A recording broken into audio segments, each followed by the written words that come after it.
everybody, welcome to Critical Minds, and today I will be reviewing and analyzing Olivia Benson, and I hope you guys enjoy.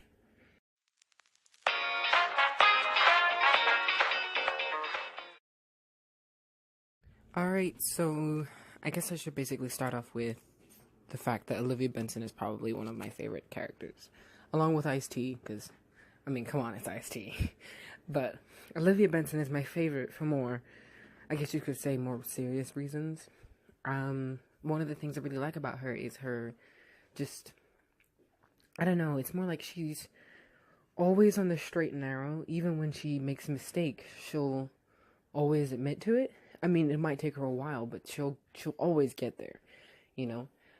And when there was an episode where she wrongfully imprisoned a guy, and she was just distraught over it, because she thought to herself, how many guys have I put in jail that weren't supposed to be there, you know? And it hurt her so much that she had to be reminded that, you know, she was just doing her job. You know, there's not much she can do about it. And what was interesting is that later, she wrongfully convicts another guy, but it's more like she accidentally coerced him into giving a confession. But because she cared about this case so much, and mind you, this is one of those cases that were in the background. You didn't really see much about it, and you only just heard in passing. But the way that they made the show, the way that they basically showed you her character, you know that she put her all into this confession. You know that throughout this case, you know, she was doing the right thing. You don't need to see the episode to know what she did. You know she did it the right way. She tried to get the confession the right way. But she made a mistake, you know? Yes, puts a damper in her, like, straight and narrow kind of thing. Not straight and narrow kind of thing, but her superhero kind of perspective that I have on her. You know, that she can never make a mistake. I think this kind of humanizes her, but at the same time, you know that in fact it was just a mistake and that she doesn't really have the capacity to actually, on purpose, coerce someone. You know what I mean? It's like, with this episode, when she found out that the confession was considered coerced, she had to take a moment and step back and think, like, what could I have done that was wrong? And to be honest, it was just one of those situations where everyone was tired. Everyone just wanted to go home. You know, she did give him breaks. Just, you know, after a couple of hours of doing this, even with breaks, you can get tired. But, you know, after that, she continued kind of going down that sort of straight and narrow kind of thing. Now, I might make a part 2, and I'll talk about another case with, William Lewis. I might make another video specifically about that, because a lot happened in that arc. But, I'm gonna, like, do that later. But today, I'm gonna talk about her first couple of seasons, probably up until, like, season 6 or 7 or so, because, I like the era of her. It's like a whole different, not a whole different person from later after that, but it's like the beginning of Olivia Benson. Then you evolve into mid-game Olivia Benson, and then after that is like what we have now. And in the beginning, you know, she's dating a lot, but like they make sure you know that that's okay. They make sure that you know that, you know, she's a regular woman. You know, she dates people. You know, she has sex. She has a social life. Even though that this job has to do with, essentially, sexual assault. She doesn't let that take over her life. That, yes, it is horrible to see all these problems of rape and everything, but she knows how to separate rape and her sex life. Which I like about this is because it's showing you a healthy human being dealing with these sorts of cases. Like, there was an episode where a guy asked her, he was like, how can you separate these two things? You know, what is going on here? You know, like, how can anybody do that? And there was this episode where she brought this guy home. I think it was like a reporter or something. And they were gonna have sex. They were gonna go on a date and whatever. But, what basically happened is that he was like, ooh, how about I pretend like I'm the rapist on the subway you're trying to look for?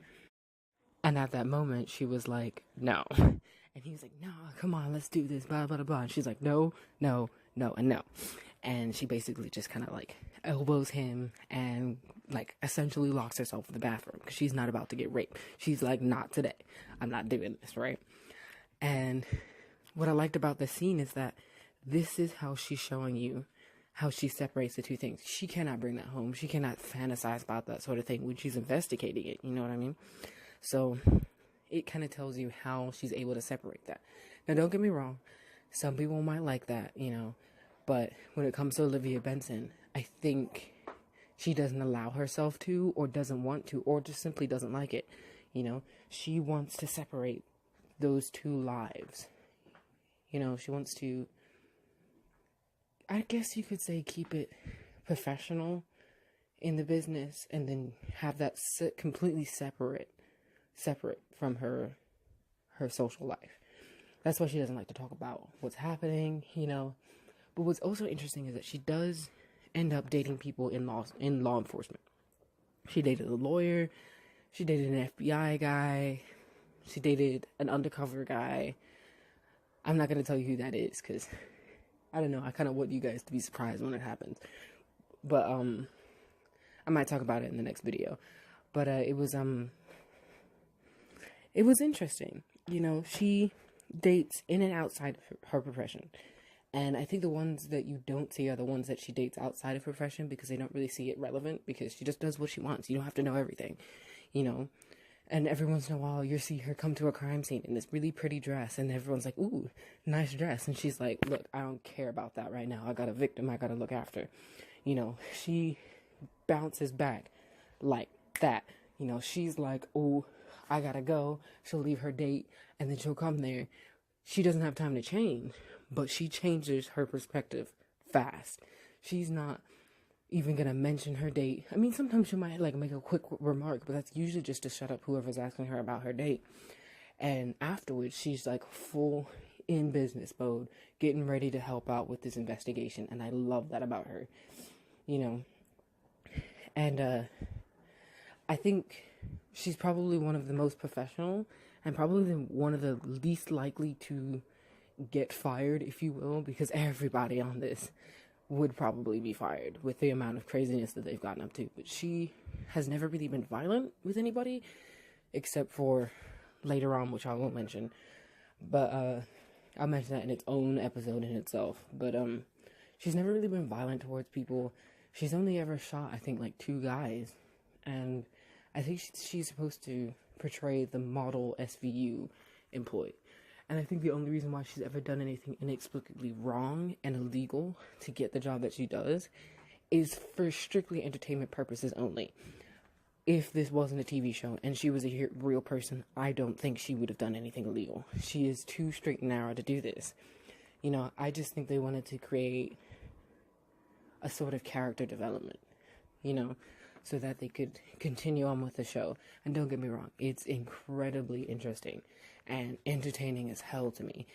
But it kind of makes me sad that I can't have consistency with this character simply because of the entertainment. But it's a nice give and take, if you get what I mean. Now, Olivia's sort of relationship with other members of the team have different sort of, they're different relationships, you know. Hers with Stabler, there was a moment in the season after Elliot Stabler left where she was mentioning what their relationship was, and she was kind of like, I wasn't really sure what I would really call it.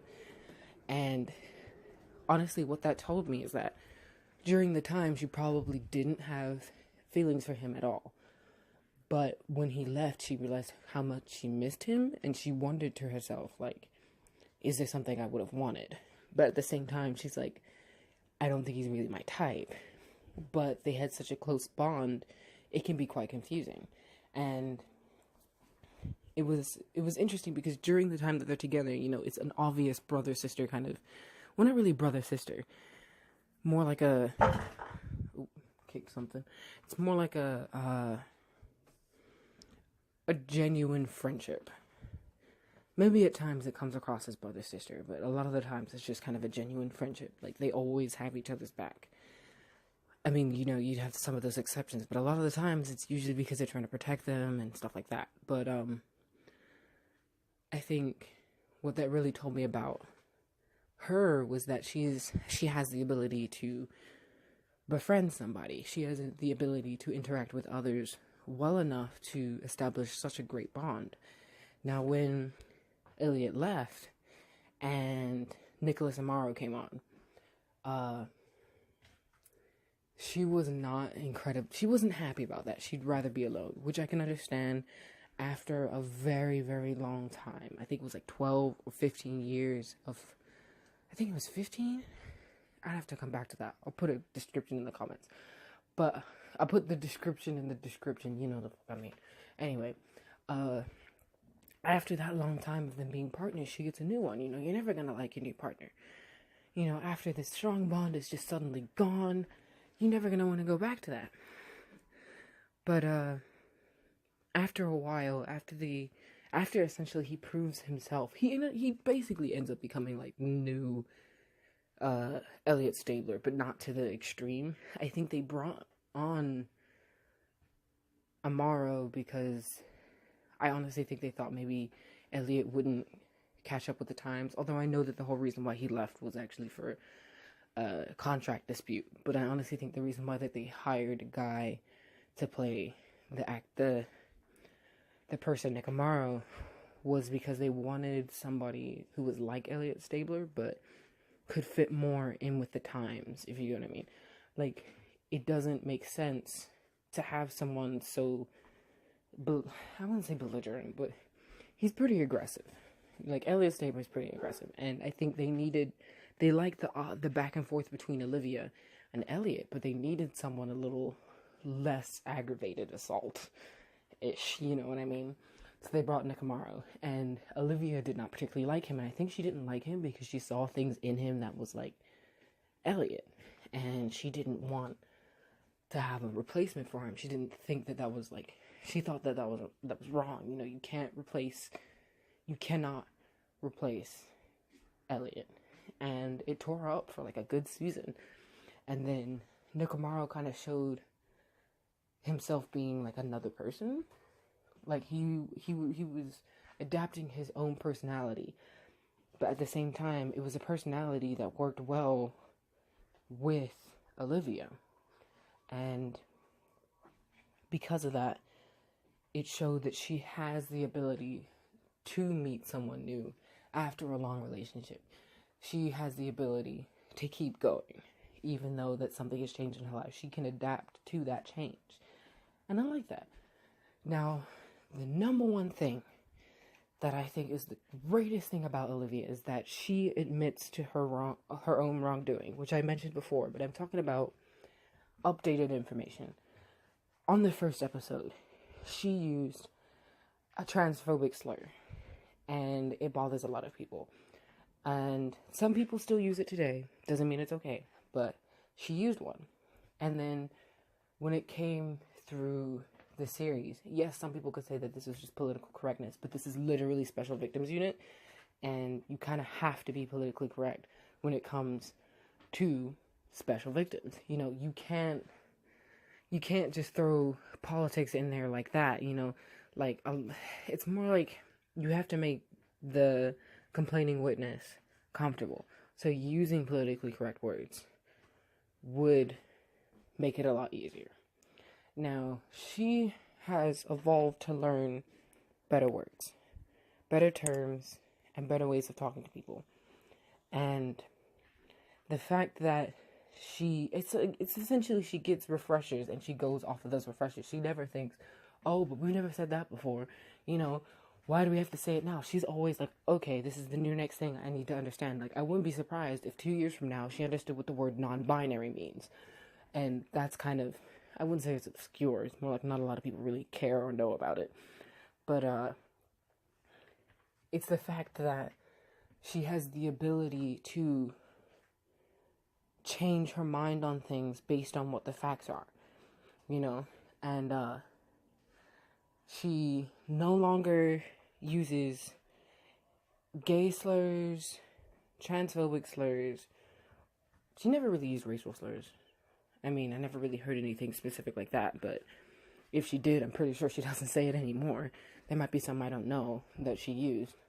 But, as it goes through the years, she's always supposed to be the prime example of how you should treat people. In general, really. You know, and I think what she's supposed to represent in the show is the ongoing change of what people should become. And the fact that she has continued to do that, the fact that she didn't just stop at one point, the fact that she hasn't changed her attitude on rape victims, no matter how many times she's ever had like a false claim, she keeps going. And I think that's the kind of person that we'd need in a special victims kind of unit. I'm not even sure if it's even a real thing, you know, in New York, if they really have someone like that. You know, honestly, I feel like if they ever had like sex crimes or a special victims unit, they probably wouldn't be as kind as that, because I feel like it requires a lot, just a lot, you know? And I feel like a lot of people would basically just leave after 2 years, be done, and be like, I can't do this anymore because it's a hard job. And I feel like it takes years and years of experience to get the way that Olivia is. And I don't think people can handle it. That's why I feel like she's kind of like a superhero. And it's kind of amazing that she's able to do this. She's been on the job for like, 17, 18 years or so, depending on how long she was there from the beginning. But honestly, if you do the timeline correctly, you realize that she was only there probably like 7 months before the show started. But the kind of relationship she had with Stabler kind of makes you feel like she's been there for 2 years. But, you know, there can always be inconsistencies in TV shows, and you kind of just go with it. But from what I suspect, she has been there after Cassidy. If you remember the speech she gave when Detective Munch left, she was like, oh, my first day of SVU, I saw Detective Munch and Cassidy and Stabler and Kragen, and she was like, this is like a unit of all guys. That tells you she's been here after Cassidy. But Cassidy on the first episode was there since like 8 months ago. So I'm thinking like 7 months right after Cassidy or something. But it's still weird. You still feel like, because she was treated with way more respect than Cassidy. And I'm thinking maybe Cassidy just came out of the, like, not the academy, but came out of a uniform. He just got a shield or something. And Olivia has been in like another sector. Like maybe she bounced from homicide or something. But I don't know. I think that she's been there so long that she's pretty much got almost a perfect idea of how to sort out these crimes. And I think that kind of makes her a really amazing person. Alright, I think that's all I'm going to do for today. I want to make this into multiple parts because I don't really have a lot of time right now. But I think I'm probably just going to make this, maybe even do it like a 2-parter, 3-parter, so depending on how much information I have.